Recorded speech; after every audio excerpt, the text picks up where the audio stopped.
네, 여러분 안녕하셨어요? 봄도 어느새 무르익어 갑니다. 저희 집 거실엔 초록의 작은 화분들만 있어 왠지 모르게 마음이 들썩여서 가까운 화원에 가서 작은 장미화분을 사와서 심어보니까 창가를 보는 즐거움이 쏠쏠합니다. 네, 사람 마음은 다 비슷한가 봅니다. 봄이 되면 겨우내 묵었던 마음들을 털고 좀 더 화사해지고 싶고 좀 더 경쾌해지고 싶어지나 봅니다. 네, 그러다 보니 꽃을 반기게 되고 연초록을 눈에 담고 싶어 하지 않을까요? 네, 오늘은 그림책에 표현된 갈등을 만나보겠습니다. 우리가 살다 보면 늘 화사할 수만은 없죠. 꽃도 자기 시간이 주어진 만큼 곱게 피다가 때가 되면 지고 또 기다렸다 다음 해에 다시 피듯이 사람 마음이나 관계가 항상 평온할 수만은 없겠죠. 늘 평온하다면 예수나 석가처럼 해탈한 사람이거나 감정이 마른 기계형 인간이거나 그럴 거예요. 누구나 감정이 있고 마음이 있으니 갈등이 생기는 것이고요. 그래서 저희 대동문에서 연구하는 그림책 인문학의 키워드 중 하나는 갈등을 어떻게 마주할 것인가입니다. 갈등 역시 아주 매력적이고 맥락이 많고 그다음에 이어져야 하기 때문에 2주 연장해서 연강으로 할 것입니다. 네. 갈등을 짧은 2회차로 강연하기에는 그 갈등이라는 속성을 다 만난다는 것은 불가능하다고 봅니다. 갈등이라는 단어 안에 심리, 사회 구조, 산업 발달, 국가 간의 갈등, 갈등 해소의 과정, 정치적 갈등 이렇게 큰 키워드만 대충 잡아도 이렇게 많고요. 그 키워드 안에 세부 내용들이 엄청 많으니까요. 저희는 갈등 관리 인문학을 접근하기보다 그림책에서 다루고 있는 갈등을 살펴보고 갈등이라는 것을 우리가 어떻게 대할 것인가 조금 생각해 보자는 차원입니다. 그래서 밑바탕에 언급하는 개념적인 것은 천대윤 교수님의 갈등관리 전략론을 참고해서 이야기할 거고요. 우선 갈등이 일어나게 되는 인간의 심리 상태를 마치 그림으로 보여주듯 한번 볼까요? 네, 이렇게요. 한자어로 돼 있지만 조금 편히 보기 위해 한글의 해석본으로 만나봅니다. 네, 볼까요?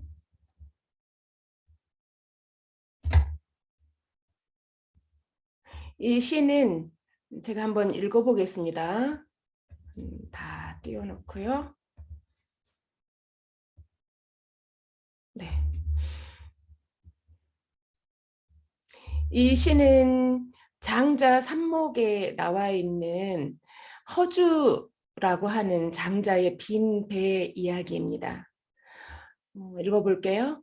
배로 강을 건널 때 빈 배가 떠내려 와서 자기 배에 부딪히면 비록 속 좁은 사람이라도 화내지 않겠지만 그러나 그 배에 사람이 타고 있었다면 즉시 배를 저 떨어지라고 소리칩니다.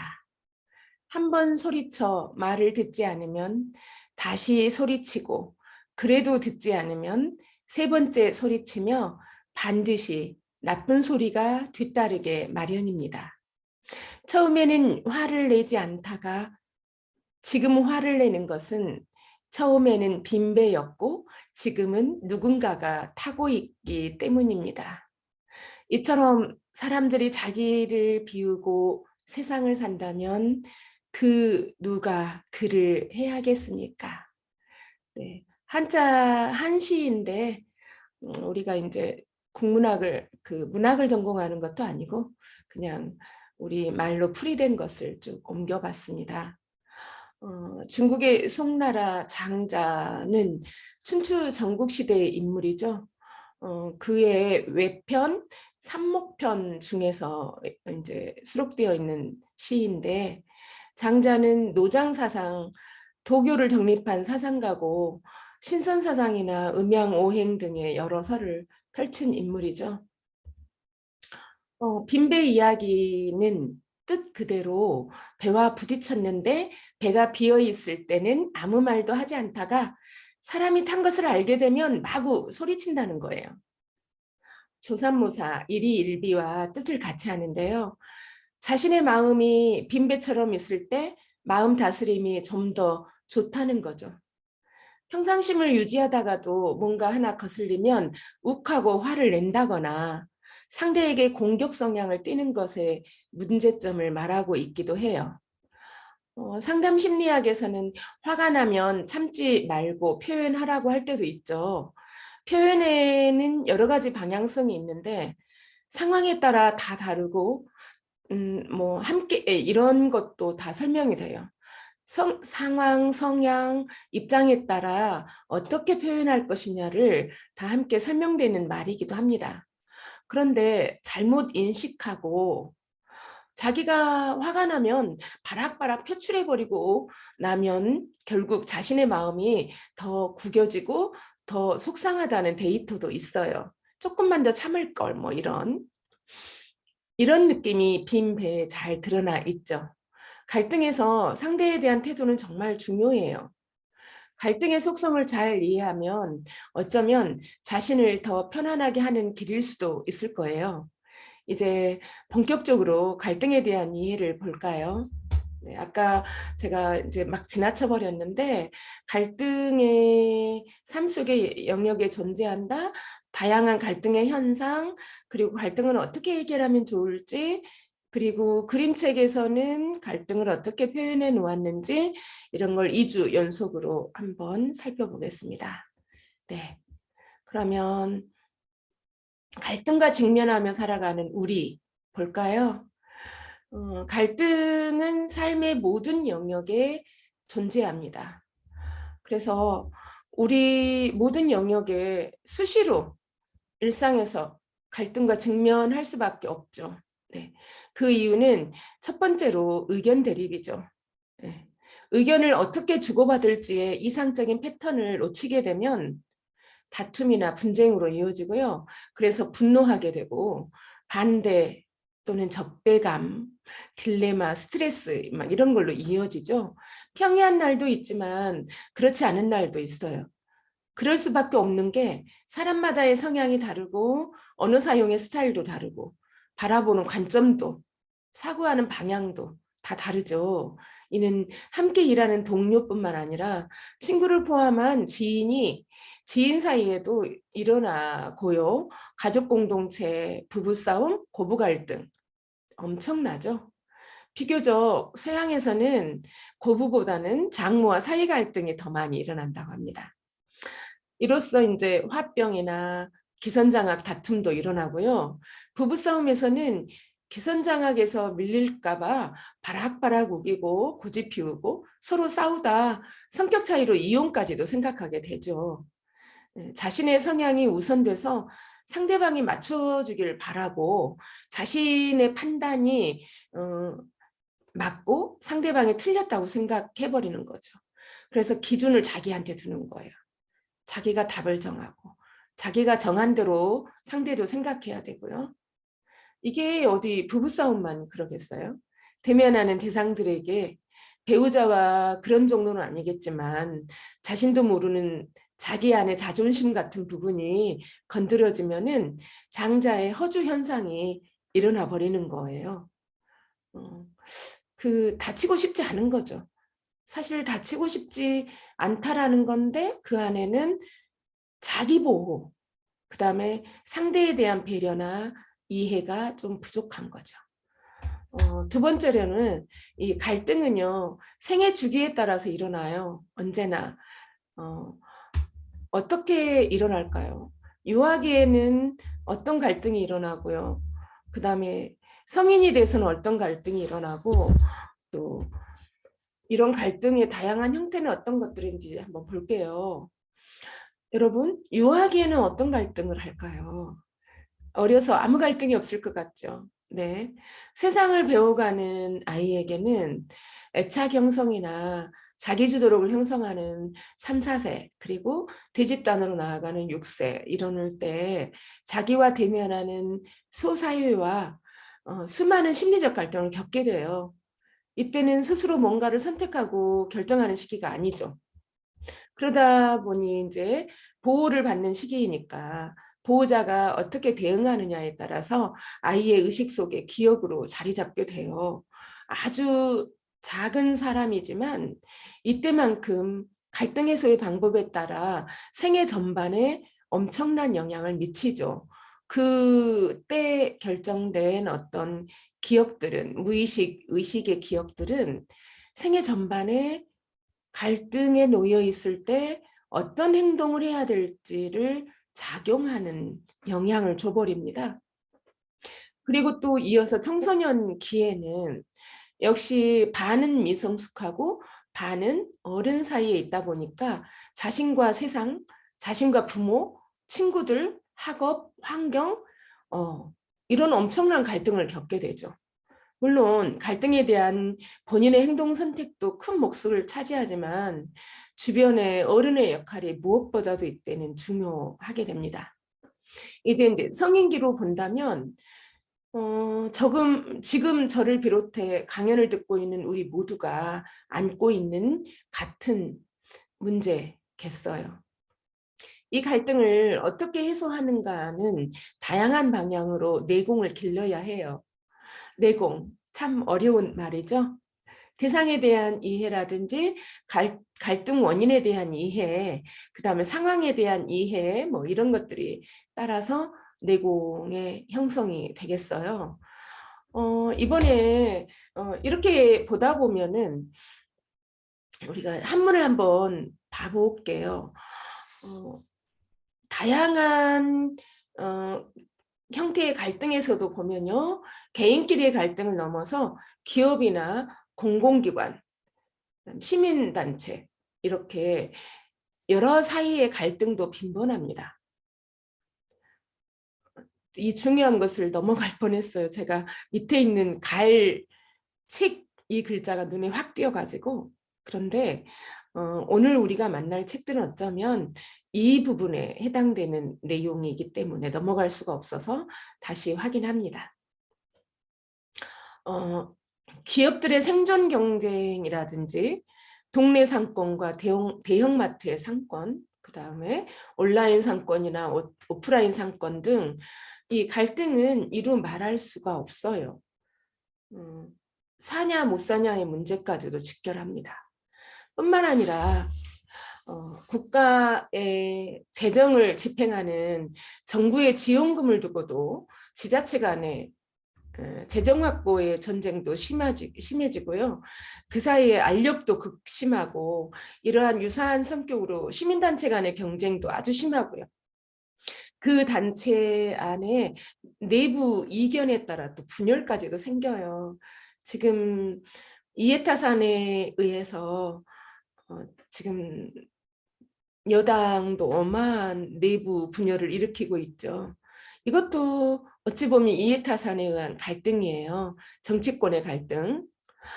좀 전에 잠깐 뒤로 돌아갔습니다마는 그럼 이제 갈등의 정의가 뭔지 볼까요?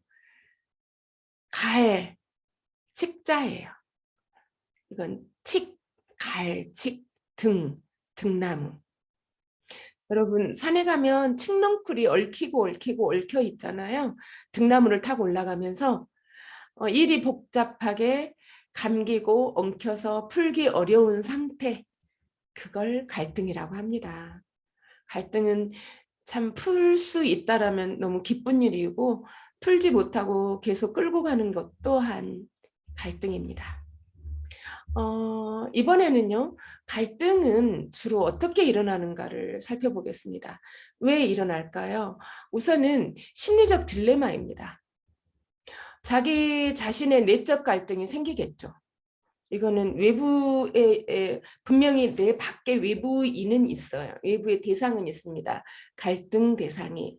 근데 갈등 대상이 내적 갈등이 더 커요. 한 가지만 해야 되는데 두세 가지의 욕구가 동시에 생겨버립니다. 가령 자신에게 매우 중요한 프로젝트에 참여는 해야겠고 자신이 참석하지 않으면 안 되는 중요한 미팅이 동시에 일어났을 때 얼마나 복잡하겠어요. 밖에서는 갈등하라고 한 거 없거든요. 이런 경우에는 내가 선택의 문제인 거죠. 네. 두 번째도 좀 그렇습니다. 타인의 반응에 따른 자신의 고민이죠.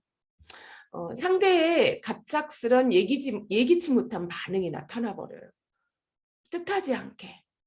무척 당황스럽고 심지어는 모욕감까지 느끼는 상황이 나타날 때 이때 나는 어떻게 하지? 그때도 내적 갈등을 하게 되겠죠. 이런 문제 왜 나한테 이렇게 했는지 따지고 들 거냐? 퍼부숴 버릴 거냐?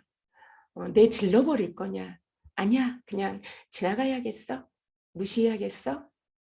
이럴 건가 저럴 건가? 타인의 반응에 따라서요. 이거는 두 가지로 볼 수가 있어요. 타인은 의도적으로 나에게 이렇게 했는 건지 아니면 내가 타인의 의도를 파악하지 못하고 그 언어적 방향 때문에 내 스스로가 분노를 느끼는 건지 뭐 여러 가지로 있겠죠. 그러면서 그게 다 파악되기도 전에 나는 이미 화가 나 있어요. 빈배가 떠오릅니다. 네, 장자의 빈배 이야기. 저는 가끔 그래요. 어떤 갈등이 일어날 때 누군가와 갈등이 일어나면 상대가 나에게 의도적으로 이렇게 한 건지 아니면 서로 소통이 좀 잘못되어 갖고 이렇게 된 건지 이런 걸 먼저 생각하거든요. 근데 극도로 예를 든다면 남편이라든지 또는 주변 사람들과 대화가 단절될 상황이 되더라도 그냥 일단 그렇게 한번 느껴봅니다. 연습을 해보는 거예요. 계속. 이제 잘 안 될 때도 있죠. 물론 사람이니까. 그런데 정말 중요한 대상에게 같이 맞짱 떠버리면 그거는 끝장 보자는 거잖아요. 그래서 시간을 벌어보는 거죠. 그렇게 하나씩 풀어나가다 보면은 안 풀어지는 일도 없더라고요. 진정성만 있다면. 네. 세 번째는 역시 저마다 무엇인가 선택해야 하는 갈등. 아까 내 안의 욕구가 두 가지 이상 있었을 때 이것이냐 저것이냐 이런 선택에 대한 갈등이기도 해요. 딱히 분명한 대안은 없고 그렇다고 모두 유지해 가기는 더욱 버겁고 다른 대안을 찾자니 그 대안이 최선인지 불확실하고요. 또 이런 경우도 있습니다. A라는 사람이 코드에 절대로 맞지 않는데 도리상 그를 배제할 수가 없어요. 그렇다고 계속 가자니 너무나 답답하고요. 다른 사람으로 대안을 만들자니 그 역시 어떻게 갈지 알 수 없는 상황이 딱 그것입니다. 대체로 우리 평범한 사람들은 지구지순하고 무던하기 때문에 이도저도 선택을 못하고 그냥 가는 편이에요. 아주 결단력이 세거나 앞으로 직진하는 사람들은 도저히 A라는 상황이 마음에 들지 않고 A라는 사람이 여기에서 너무 딜레이되고 정체되어 있다면 대안을 찾아버리죠. 대부분의 아주 진취적이고 앞을 달려가는 사람들은.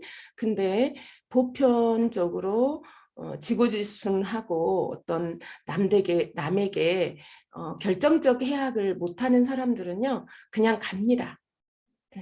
이게 나쁜 선택인지 좋은 선택인지는 살아봐야 알겠죠. 그 갈등 속에서 우리는 결국은 뭔가는 선택해야 되니까요. 네 번째는 어쩜 평생 안고 가는 갈등인데 우리가 늘 평생 안고 가는 갈등인데 이상과 현실 사이의 충돌이 아닐까 생각합니다. 체 게바라는 이제 기독교 공동체의 사례로 우리 모두 철저한 현실주의자가 되자. 하지만 가슴속엔 언제나 불가능한 꿈을 품자라고 했어요. 체 게바라라는 사람이. 이거 굉장히 의미심장하죠. 우리는 늘 현실에서 이룰 수 없는 것을 바라고 지향하는 경향이 있어요. 그만큼 살기 어려우니까 그렇죠. 그래서 이상을 추구하다 보니 사상무장도 하고 용서와 화해라는 아름다운 지침을 따르려고도 하고 그렇게 돼요. 그리고 과잉경쟁학습 구조에서 초월해서 우리 아이에게 알맞은 교육을 하고 싶다는 이상. 그런데 어느 틈에 우리는 어때요? 나의 특성으로 돌아와 버리고 아둥바둥해지고 분노를 느끼게 되고 상황에 따라서는 억제를 못하고 화를 표출하기도 하고 현실은 다시 우리 아이를 학원으로 내몰기도 합니다. 그 밖에 서로의 반목이나 이해관계, 견해 차이 또는 목표와 아이디어 문제, 국가 이기주의에 의한 도발, 우크라이나, 러시아 사태 같은 이런 갈등, 이루 말할 수가 없죠. 강자가 약자를 짓밟고 불평등 조약을 맺고 협상 테이블에 앉게 되고요. 너무나 불합리한 갈등에 끝맺음을 하는 경우도 있고요. 또 반면에 고려 성종 때 거란이 침략해 와서 서희가 외교 담판으로 거란을 물러가게 하고 강동 6주를 획득하는 갈등의 결과도 있기는 해요. 우리는 오늘 그림책 곰이 왔어로 기득권자와 약자 사이의 갈등 그리고 갈등 결과를 편린처럼 이어지는 이야기를 살펴볼 거예요. 그리고 곰이라고요. 곰을 통해 개인의 정체성을 더 큰 힘이 제압하고 변형하고 삶 전체를 혼란을 겪게 하는 현상도 이제 같이 만나봅니다. 결국은 인간사는 갈등의 역사라고 볼 수가 있겠어요. 매일매일 갈등으로 이어지는 역사. 갈등이 없다면 그거는 거짓이고 인간의 삶이 아니라고 볼 수가 있겠어요.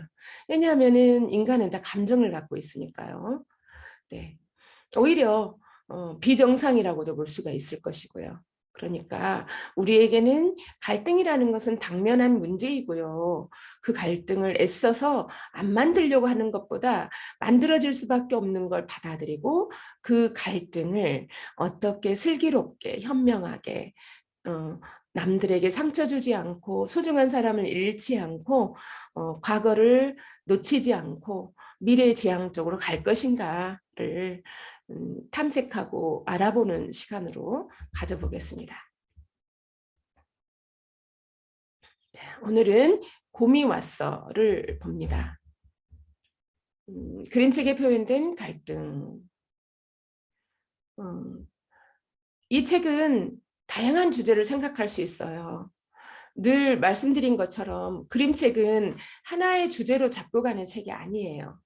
어떤 장르에 이 책을 적용하는가에 따라 통하지 않는 주제가 없다고 할 만큼 다양하게 접근할 수 있는 거죠. 그림책이라는 것은 따라서 인간과 동물의 관계, 선을 긋고 넘어오지 못하게 하는 집단 간의 경계, 강자가 약자에게 식민사관을 가르치는 것, 결국 약자도 언젠가는 강자가 될 수 있는 역사의 수레바퀴, 얼마나 많은 이야기를 나눌 수 있을까요? 다만 우리가 이 책으로 갈등을 만나보기로 했으니 갈등에 대한 인지를 한번 찾아가 보는 거예요. 곰이 왔어 이 책을 쓴 조수경 작가는 2018년에 국제 일러스트레이션의 어워즈에서 어린이 책 부분의 대상을 수상한 관록 있는 작가죠. 아주 자랑스러운 작가입니다. 특히 사회 문제라든지 인종차별 문제, 환경 문제, 인간의 삶에 대해 깊이 고민해 가지고요. 여러 작품을 만들어 왔어요. 곰이 왔어는 집단일 수도 있고 국가일 수도 있는 특정 지역에 다른 지역의 집단이 이주해 오면서 일어나는 현상을 의인화했어요. 네. 의인화를 했을 때 남녀노소 다 편히 볼 수 있는 강점을 가진 것은 다 아시죠? 네. 상당히 국제사회적 문제임에도 불구하고 아이들도 즐겨볼 수 있게 그려진 점이 강점이죠. 네. 그러면 이제 우리 그림책에 한계가 있어서요. 한꺼번에 이렇게 가져왔고요. 펼쳐놓고 쭉 이야기를 전개하겠습니다. 곰들이 마을로 내려왔을 때 사람들이나 곰이나 편치 않기는 마찬가지겠죠. 하지만 똑똑하고 열심히 살려고 노력했던 곰들은 사람의 말과 글을 배우고요. 사람의 질서를 배우고 사람 마을에 적응해 갑니다. 마침내 곰과 사람이 어우러져서 활기찬 마을이 되었고요. 하지만 어느 순간부터 사람들은 곰들에게 화가 나기 시작합니다. 왠지 뭔가를 빼앗긴 것 같고 불공평한 기분이 들었거든요. 결국 사람들은 높은 장벽을 세우고 곰들을 내쫓아버려요. 곰들은 다시 마을로 돌아가기 위해 사정도 해보고 갖은 노력을 다 기울여 봅니다. 하지만 소용이 없죠. 곰들의 입장에서는 삶의 터전을 빼앗긴 셈이니까요. 원래 살던 곳에서 살아보려고 했지만 할 수 없었어요. 왜냐하면요, 인간처럼 사는 것에 익숙해져 버렸거든요. 곰들은 어떤 선택을 해야 할까요? 저는 이 책을 보면서 오래된 미래 라다크로부터 배운다가 떨쳐지지 않았어요. 처음부터 읽는 순간에. 곰이 전에 살던 방식은 현대인이 살아가는 삶의 방식이 아니었고 아주 오래된 방식이었죠. 현대인의 입장에서 볼 때는 아주 오래된 방식이었는데요. 현대인의 삶의 형태에 들어오고 나서는 다시 과거의 삶을 살아가지 못하거든요. 우리에겐 아주 오래된 시족 공동체적 삶을 살던 라다크가 전기가 들어오면서 급변하게 자본주의화되고요. 빈익빈 부익부 현상을 일으키고요. 우리가 몇십 년 전에 겪는 갈등을 지금 겪고 있으니까요. 이 책이 놀라운 것은 꼭 그렇게 삶의 형태의 변화만을 보여주는 것이 아니라 저는 이것도 보이더라고요. 이재민의 정착하기 어려운 현실. 그 이유는 곰이 왜 마을로 내려왔는지의 이유가 없거든요. 그냥 마을에 내려왔다고만 돼 있어요. 오래전이라는 시기만 있을 뿐이고요. 이것이 그림책이죠. 그림책은 설명을 상세하게 안 해요. 그러다 보니까 독자가 마음껏 상상하고 이야기를 지어 넣는 거죠. 왜? 왜 왔을까? 어디서 왔을까? 그때 무슨 사건이 있었길래 자기 터전에서 못 살고 왔을까? 그러면 우리는 얼마든지 제각각 그 사이에 생략된 이야기를 집어넣을 수 있고 그러다 보니까 라다크 이야기로도 연결되고 또 뭐죠? 시리아 난민의 이야기도 연결됩니다. 시리아 난민이 프랑스로 가서 선진 문화에 적응하는 과정으로도 짐작이 가능하니까요. 처음에는 이재민에 대한 동정으로 삶의 터전을 제공해 주었는데요. 점차 자국민들도 살기 어려워지니까 더 이상 이재민 수용을 거절하는 현상처럼도 보이기도 하고요. 다른 한편으로는 우리가 한때 대한민국에서 60년대, 70년대 아메리카 드림을 꿈꾸고 라성으로 집단 이주했죠. 그래서 유행가 라성에 가면 뭐 이런 노래도 있을 만큼요. 그러니까 LA의 한인촌을 이루고 살면서 온갖 힘들고 어려운 일을 다 하면서 경제적 안정감을 찾아갈만 했을 때 90년대에 LA 폭동이 일어납니다. 오랫동안 아메리카는 인종차별을 당하고 흑인들이 그 차별을 받으면서 핍박받으면서 근근히 먹고 살아가는데 한인들이 너무 부지런해가지고 자기네들의 터전을 야금야금 장악하는 것으로 보이니까요. 정말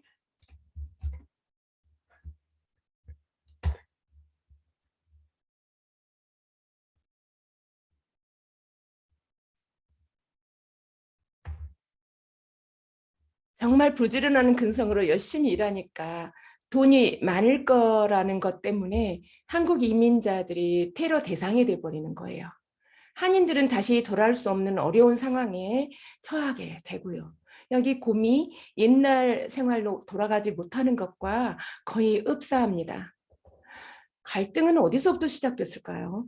어쩜 곰들이 마을로 내려오기 전부터 곰들에겐 갈등이 있었을 거예요.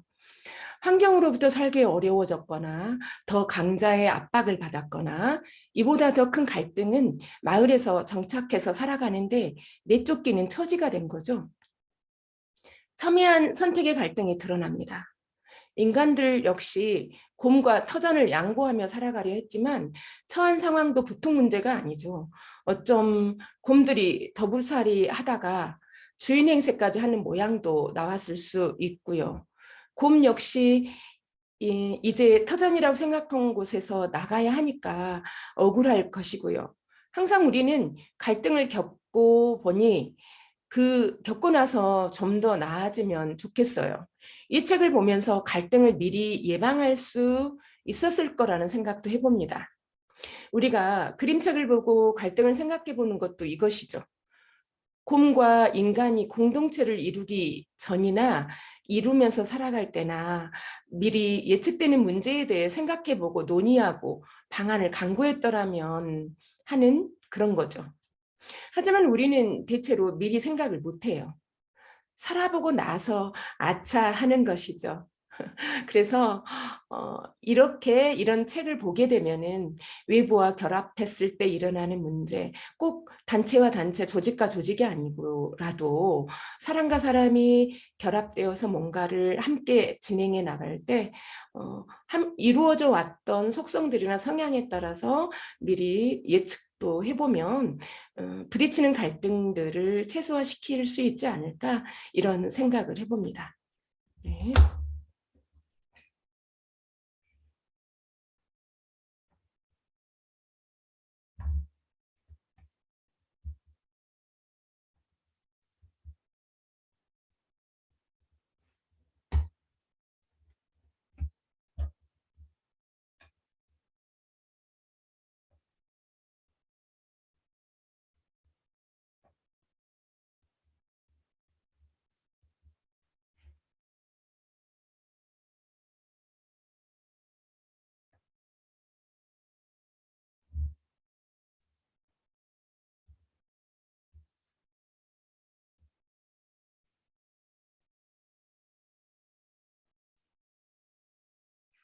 방금 인터넷 사정으로 화면이 끊겨버렸어요.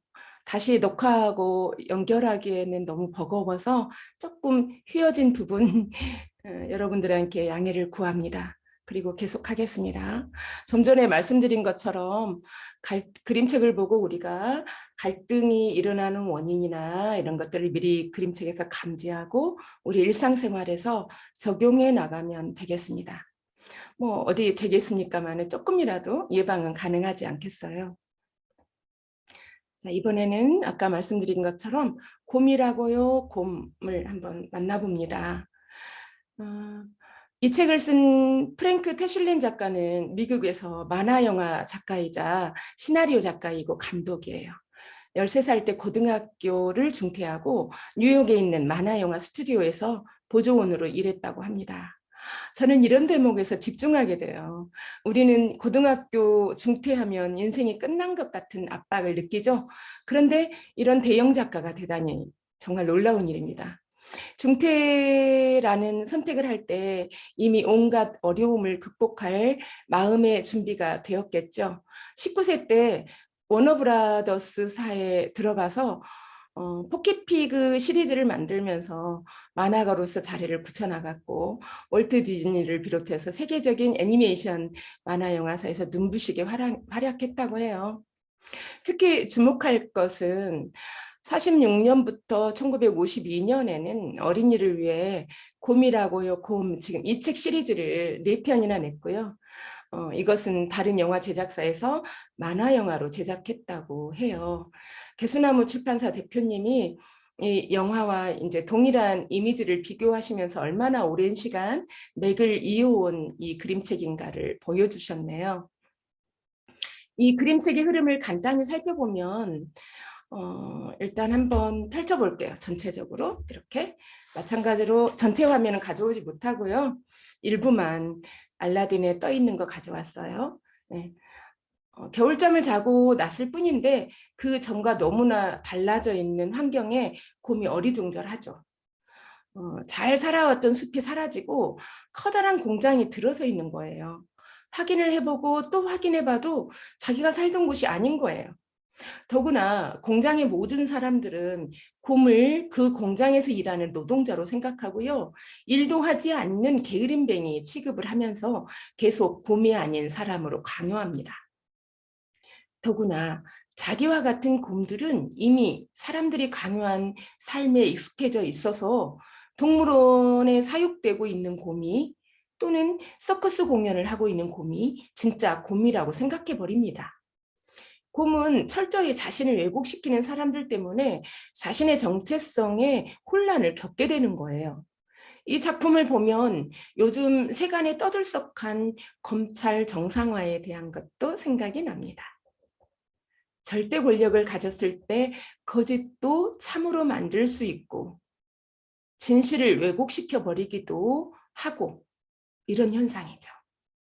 권력을 거머쥐고 놓지 않으려고 기득권의 힘으로 지속적이고 반복적으로 언론 플레이를 해서 절대 다수가 믿게 만들어버린다는 거예요. 이런 현상은 강한 국가가 약한 국가를 정복하고 그 식민사관을 강요하는 것도 비슷하고요. 가령 너희 민족은 미개해. 너희 민족의 선조들은 어리석어. 그래서 우리가 시키는 대로 하면 돼. 뭐 이런 것 말이죠. 일제강점기에 일본이 우리에게 했던 것처럼요. 16세기 후반부터 19세기까지 아프리카 흑인들을 마소처럼 강제로 노예선에 태워서 아메리카로 이주시키고 인간 이하의 취급을 했던 영국을 비롯한 유럽의 강대국들도 그렇고요. 인간의 존엄성에 대한 문제를 깊이 다루고 있으면서 한편으로는 왜 이런 문제를 겪어야 하는가를 생각해 보지 않을 수가 없는 작품입니다. 이 책의 곰은 그저 나는 곰이라고 주장할 뿐 무엇 하나 스스로 대응할 수 없었어요. 힘없는 사람들은 이런 취급을 받아야 할까요? 이렇게 질문하고 오면 정말 할 말이 없어져 버려요. 현실보다 더 현실적으로 그려졌기 때문이죠. 실제로 유전무죄, 무전유죄라는 말이 왜 나왔을까요? 힘없는 사람은 정말 어떻게도 방향을 못 잡을 때가 더 많아요. 하지만 우린 이런 책을 통해서 이렇게 어떻게 민중들은 이런 첨예한 욕구의 갈등 속에 대안을 찾아갈 것인가를 숙제를 가져봅니다. 민중들은 깨어 있어야겠어요. 지혜와 통찰력을 키워야 하고요. 절대 강자가 민중을 제멋대로 하지 않게요.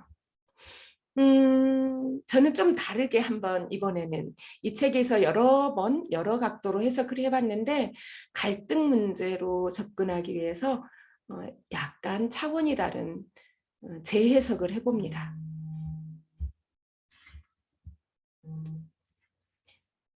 재구성을 한다고 볼 수가 있겠어요.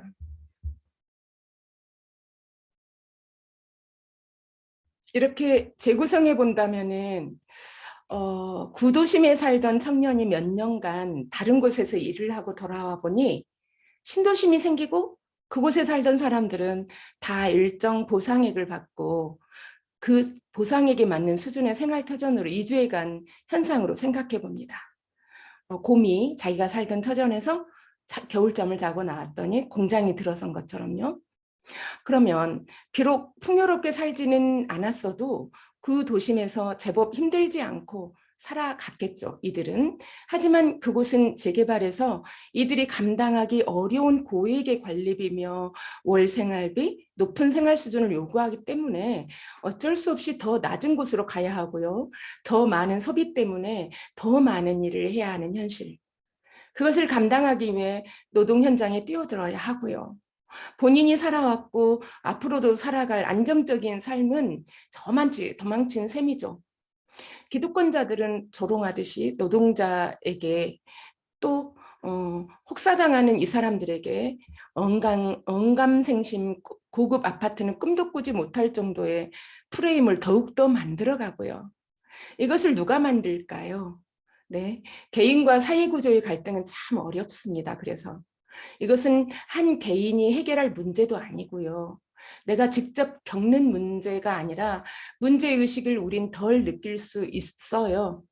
그런데 하지만 우리가 사는 사회 구성의 일부분이고 신자본주의의 묻지마식의 문제점들을 인지해서 함께 나아가는 방향을 생각을 해보고 이것에 대해서 더 함께 고민해 본다면 그림책으로 만나는 사회 갈등을 어떻게 삶에 적용할 것인가에 조금이라도 생각을 해보게 합니다.